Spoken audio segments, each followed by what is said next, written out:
Wanita berwujud babi.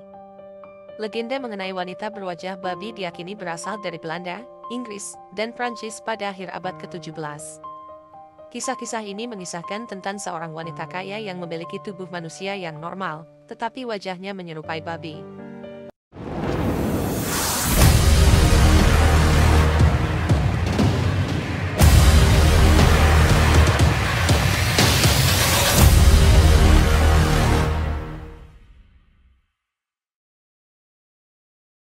Dalam versi awal cerita, penampilan wanita tersebut dianggap sebagai hasil dari ilmu sihir.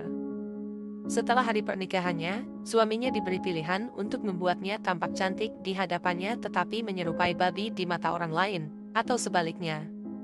Ketika suaminya membiarkan pilihan itu ada pada wanita itu, pesonanya rusak dan penampilannya yang menyerupai babi menghilang.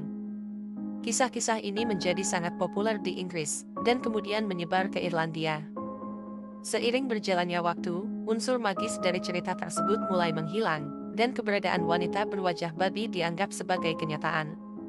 Kisah ini tersebar luas di Dublin pada awal abad ke-19, ketika diyakini bahwa Griselda Stephens, seorang dermawan penyendiri abad ke-18, menyembunyikan dirinya karena memiliki wajah yang menyerupai babi. Pada akhir tahun 1814 dan awal tahun 1815, rumor menyebar di London bahwa seorang wanita berwajah babi tinggal di Marylebone. Keberadaannya dilaporkan sebagai fakta, dan banyak potret dirinya yang dipublikasikan. Karena kepercayaan pada wanita berwajah babi adalah hal yang lumrah, para pemain sandiwara memamerkan wanita berwajah babi yang hidup di pameran. Namun, kemungkinan besar, wanita berwajah babi yang ditemui oleh publik pada waktu itu adalah hewan atau beruang yang diberi pakaian dan kostum yang menyerupai wanita. Kepercayaan terhadap wanita bermuka babi menurun, dan karya penting terakhir yang menganggap keberadaan mereka sebagai asli diterbitkan pada tahun 1924. Saat ini, legenda tersebut hampir terlupakan.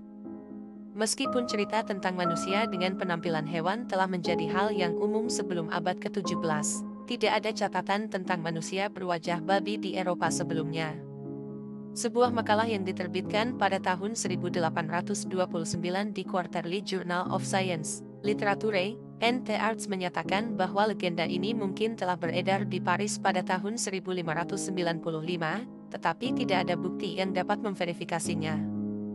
Versi awal dari cerita tentang wanita berwajah babi tampaknya muncul secara bersamaan di Inggris, Belanda, dan Prancis, dan menjadi populer di Inggris pada akhir tahun 1639.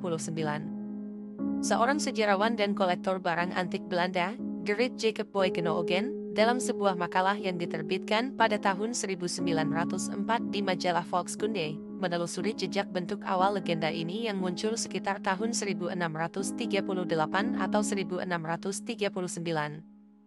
Versi legenda paling awal yang masih ada adalah cerita dari Belanda tentang seorang wanita bernama Jacamin Jan Jacobs dari Amsterdam. Pada tahun 1621, ketika sedang hamil, Jacobs didatangi oleh seorang pengemis perempuan yang ditemani 3 anaknya, yang memohon bantuan karena kelaparan.